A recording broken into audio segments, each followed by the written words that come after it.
All right. Ooh, thanks. To recap a bit, right? So we set ourselves this mission to onboard users and preferably by the billions. But let's start by the billions onto Ethereum, because we started OST really with the realization that if a year ago, if we don't deliver on the technology, then this hype is going to cost us dearly. And so what does it take to do that? As Jason laid out, it takes developers, it takes the end users, but it also takes just raw transaction throughput. And what we've been doing over the past year with the hackathons was the bridging protocol between the sidechains, but they were sidechains as we've seen them before. And so what we're presenting today is a layer 2 scaling solution for Ethereum to genuinely, in a decentralized manner, finalize transactions onto Ethereum at 10,000 transactions per second. And so what is the core problem when you want to scale a blockchain? It is the full replication. It's also where we derive correctness from. Everyone can run their own full node, verify all transactions, but that is effectively what costs us so dearly on the amount of transactions we can process.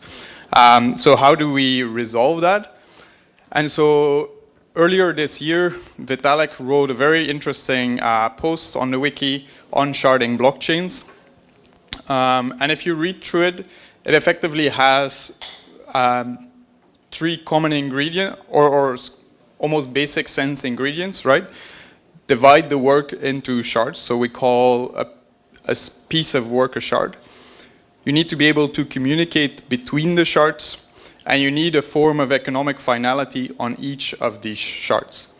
And so for the Ethereum Foundation, it's of course important to apply these concepts on Ethereum as a blockchain so that Ethereum itself scales. But that is a very, very hard problem, because you need to combine all these things and you have one shot to get it right. And so the current roadmap for the Ethereum Foundation to deliver on this is in the next 2 to 3 years.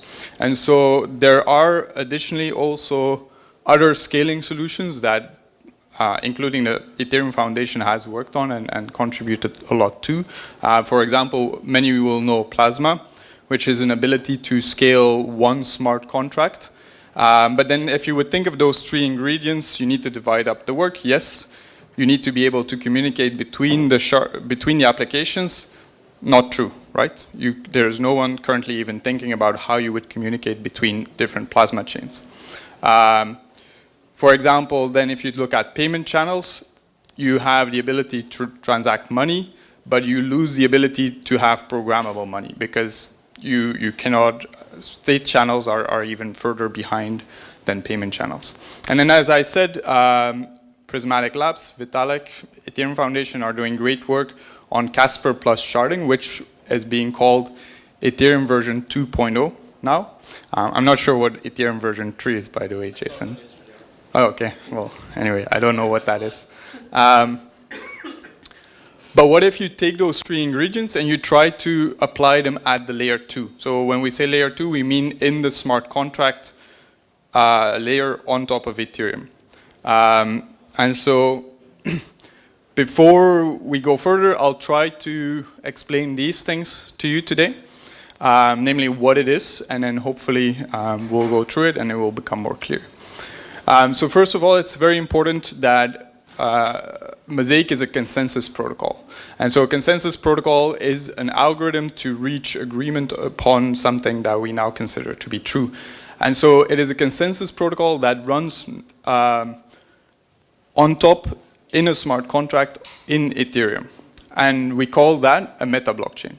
Each meta blockchain runs in parallel, and each of them injects as a new state space. So a state space is all the sets of accounts that you would normally have on Ethereum. So you have an entire new Ethereum injected into Ethereum mainnet for each meta blockchain. And then it's important that Ethereum itself, proof of work, is very expensive, but we build a system that secures each of these meta blockchains with an open validator set. And so all transactions that run in parallel are finalized and committed onto Ethereum. And lastly, as I laid out the 3 ingredients, we need a way to talk between Ethereum and these new meta blockchains. But before we go any further, let's make sure that it makes sense that we do this, right? So if we think that Ethereum has a capacity of 10 transactions per second, and we would have 100 of these systems, and say that they can all do 100 transactions per second, we have in total 10,000 transactions per second that we can compute. But each of these systems needs to be secured, so they each have a validator pool. Say that they have 100 validators for each system. So now we have 100 validators times 100 extra systems. That's 10,000 validators, and they all, at least once, would need to go to Ethereum to state what they've seen to be true. So that's 10,000 transactions that you need to process on Ethereum. At 10 transactions per second, that's 1,000 seconds, and you'd completely block Ethereum. But at the same time, you've processed 10 million transactions, which isn't that bad. You've been 99.9% efficient. But we can do a lot better, because what if we do not have a time constraint to report back to Ethereum? What if we can trust the transactions on these auxiliary systems without needing to, on a very regular basis, call back to Ethereum? So if we can do that, then our benefit for adding more nodes still scales linearly. But if we can reduce our cost, then I mean, obviously you get more profit, right? So if you commit back once every day, then you have 800 million transactions. You're only using 1.2% of Ethereum's daily capacity. If you would only commit back once a month, it goes to 0.04% of Ethereum's monthly capacity, right? So your cost decreases linearly with the time that you need to report back. And so let me convince you that it's possible to build such a system. So we already have, as I said, right, like we have 2 Ethereum chains. We have Ethereum, mainnet, and what we've been using in the past already is traditional side chains to offload the bulk of the transactions. But this has been around for years, so what is new? And so really to drive this point home, a meta blockchain is not a sidechain. It is a smart contract defined blockchain. It has a consensus engine, and it has a chain of blocks in the smart contract. And they each have a validator set. And what is then very interesting is that the consensus rules of this smart contract defined blockchain, they allow block formation to happen off of Ethereum. And that's how we get to scale. And then I'll say a word on gateway protocols as well, but I'll skip that for now.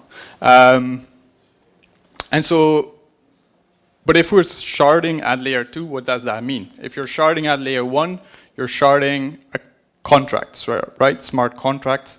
At Ethereum, that's what you try to divide the work up onto. But if we look at what Ethereum has evolved into, then tokens have become the functional unit of Ethereum by and large. They define applications, and increasingly they start with, for example, 725. They start to define, well, it's not tokenized actually, 725 is skipping there. But to a large extent, they also start to define the interaction between applications. And so you actually have a natural model to repartition the state space. You can move these tokens around, and the ownership of what you're computing on moves across these meta blockchains with it. And so that's what we call token sharding. So when we talk about sharding at layer 2, we're sharding tokens effectively. And so we want a way to move tokens through to an external system. And for that, we have built a gateway protocol, but we didn't want to have an oracle or a validator bridge where they have to confirm on the transfer. So what we built is a protocol that consumes the state root of the opposing system. And then any user or any smart contract even can prove that they're sending a message to the other side. And so that message we have currently implemented to be ERC20 type messages, so you can send tokens. We will also implement it for non-fungible tokens, but it can become general smart contract calls later on as well. And then we want to have a full EVM as if it was just Ethereum mainnet. And so if you stake OST and you move it to the other side, it will become the base token, and you can use it to pay for transactions. So you can just write as if you were writing smart contracts on mainnet. And that's what we have on mainnet today with 092. But as I said, we oracleize between the two systems, and Mosaic is there to decentralize that state root transfer. And a state root is sort of this mathematical summary of everything that's true on a blockchain. I'll go very quickly over this, but inter-blockchain communication, it was first introduced by Tendermint and Cosmos, but rather than having a Cosmos hub or a Polkadot relay chain, we're making Ethereum mainnet the relay hub of these sidechains, plus Ethereum is securing these meta blockchains. So very briefly, I won't go over the detail of the diagram itself, but what we did do is that we made sure that there were incentivization mechanisms on either side, source or target chain, so that any node would always be incentivized to complete the message transfer of any message that was yet to be completed. So if any node fails that process at any point, it creates a race condition, and there's a benefit for anyone else to complete the message transfer. There's also a revocation in the protocol, so if a user or a smart contract wants to revoke the message he's sending to the other side, then that's included. And it's atomic. Vlad will tell you a lot about the importance of atomicity of message transfer, so this protocol is also atomic across shards. So recapping a bit. We have a way to divide the work into shards, namely tokens that move to another shard. That's where they get computed upon. We have a way to communicate between the shards, and we need, thirdly, economic finality on a given shard. But that we already have, because Vitalik and Virgil, end of last year, they published Casper, the friendly finality gadget. And so I'll very briefly explain that. It's a proof of stake system where validators can send vote messages. And then on an existing chain of blocks, they will cast votes saying from which to which new block they think the history is the correct history. And so when a supermajority of the validators votes on a specific jump of blocks, then that becomes a justified checkpoint. And then the paper goes on and it proves that if now you have a justified chain, like it's in the diagram, then there's a special case where if the direct child of a justified block is also justified, then we can call that parent a finalized checkpoint. And so then it's very interesting because it is now true that if validators would want to change the history across this blockchain of proposed blocks, they would want to change it to a different history than the one that they've finalized, then you can prove that they would have to broadcast more than 1/3 of the validator weight would have to broadcast messages that are provably contradictory to the messages they've sent out. So you can trust a finalized checkpoint because you will be able to slash more than 1/3 of the stake they've put up if they would want to try to finalize a different history. And so just as a bit of context, they've done this work to put this on top of Ethereum mainnet to redefine what we consider the truthful state of Ethereum, right? Right now that's defined by proof of work miners, and this work is part of the effort to move Ethereum to a proof of stake system. And we do that by redefining what we consider the final truth on Ethereum so that we can move out proof of work underneath. But we can have another use of this voting mechanism, and that's what I'll discuss today, or now. I hope I haven't lost the audience by now, but because so we had two systems before. We have Ethereum mainnet, we have an auxiliary system, and now we introduce a third blockchain, the meta blockchains that I've been talking about. They are defined in smart contracts on Ethereum mainnet. And if we think of what is a blockchain, it's a chain of blocks, of course, but it's a consensus algorithm. It's a way to agree that the state has moved from sigma to sigma prime to a new state. And so we define a new type of block, one that is composed of three components. It has a kernel, it has a transition, and it has a seal. And so the seal is very similar to what you would find in any majority vote system. It's 2/3 of the validator weight. And the kernel is also very easy to recognize. It has a height and a parent, as you would expect from a blockchain. It has a change to the validator weights.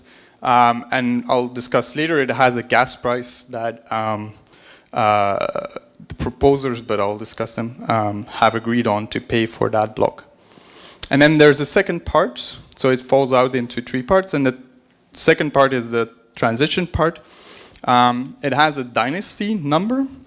And for those of you that don't know the details of what's being researched in Ethereum community, the dynasty number, if you think back of the previous slide, each time across this justified chain that we finalize another checkpoint, the dynasty number goes up by +1.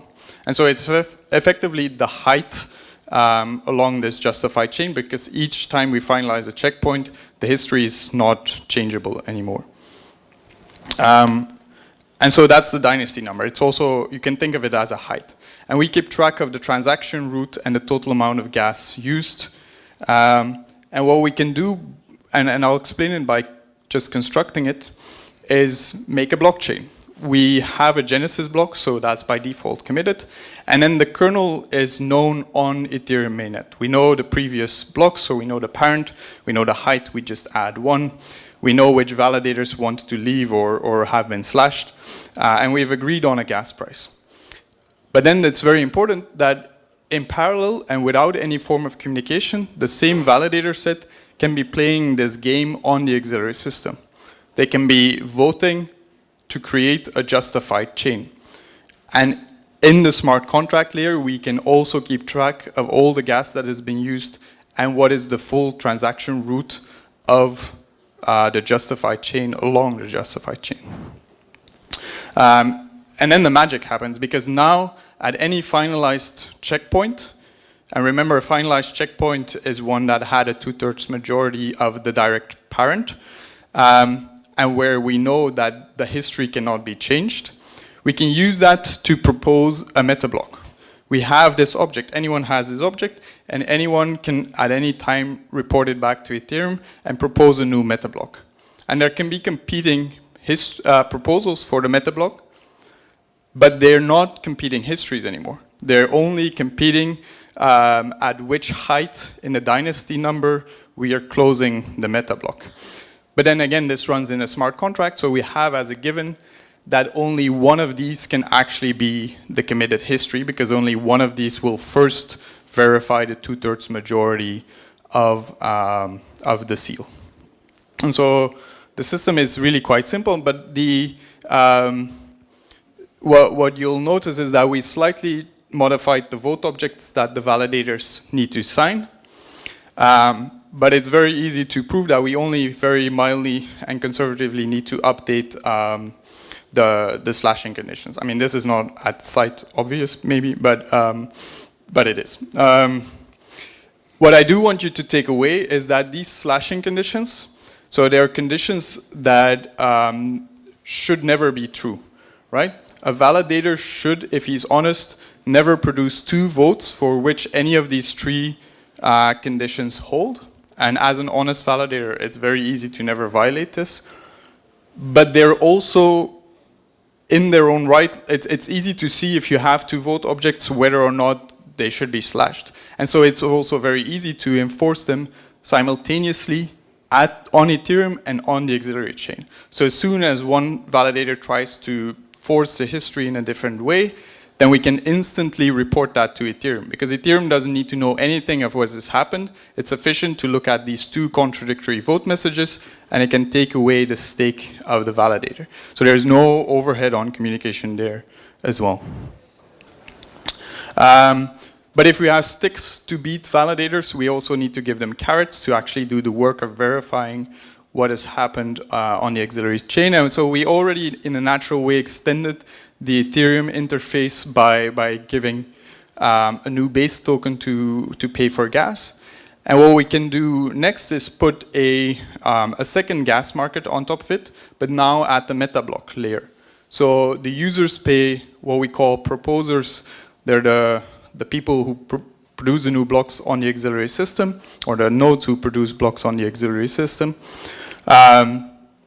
Users pay them in a normal way for transaction fees, but now the proposers need to pay the validators for the gas that is consumed in a meta block. And what is interesting now is that validators are rewarded for the votes they've cast and relative to the amount of gas that is consumed in the block. So there's not a block reward for each block that they produce, which would create race conditions and make it expensive in a similar way that Ethereum mainnet with proof of work is expensive. But they're only being rewarded relative to the actual utility of the system. And by construction, they also have to vote on the auxiliary system and commit to Ethereum. So they have to play the full game. They can't try to be a parasite in order to get to their reward. This is maybe